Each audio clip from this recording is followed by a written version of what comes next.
কেমন জাহান্নাম, ওয়াকুদুহান নাসু ওয়াল হিজারা, যেই জাহান্নামের আগুনের ইন্ধন হবে পাথর আর মানুষ। দুনিয়ার আগুন জ্বালানোর জন্য নরম নরম জিনিস লাগে, তেল লাগে, কেরোসিন লাগে, খেরকুটা লাগে।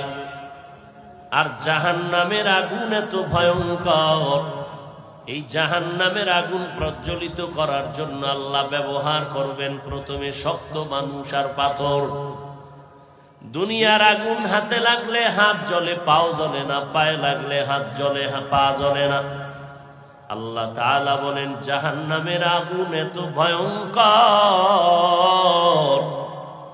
আল্লাতী তাত্তালিউ আলাল আফইদা, জাহান্নামের আগুন শরীরের যে কোনো জায়গায় লাগা মাত্র কলিজা পর্যন্ত ভুনা হয়ে যাবে। এত ভয়ঙ্কর জাহান্নামের আগুন।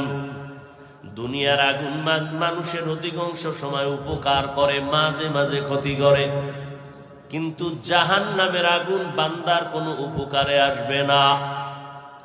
আম্মা জান আয়েশা রাদিয়াল্লাহু তাআলা আনহা একদিন দেখেন নবীজি হুজরায় বসে কান্না করেন।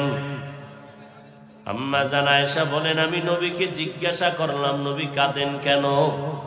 নবী বলেন, ও আয়েশা, হাসরের ময়দানে ভয়ঙ্কর হালাত হবে, সেই ভয়ে আমি কান্না করতেছি।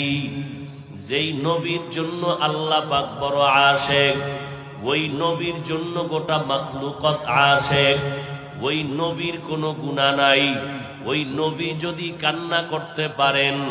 আম্মা জান আয়েশা রাদিয়াল্লাহু তাআলা আনহাকে নবী বলেন, ও আয়েশা, কিয়ামতের ময়দান এমন ভয়ঙ্কর, সমস্ত মানুষগুলো উলঙ্গ দাঁড়াবে, একটা মানুষ বস্ত্র পরিধান করা অবস্থায় দাঁড়াবে না।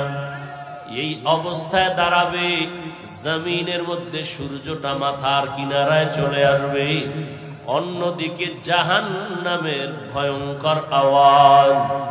আবার আমার আল্লাহ ইনসাফের আদালত কায়েম করে আল্লাহর রাগান্বিত আওয়াজ দিবেন। মাহফিলের শেষ পর্যন্ত আল্লাহ পাক সার্বিকভাবে যা কিছু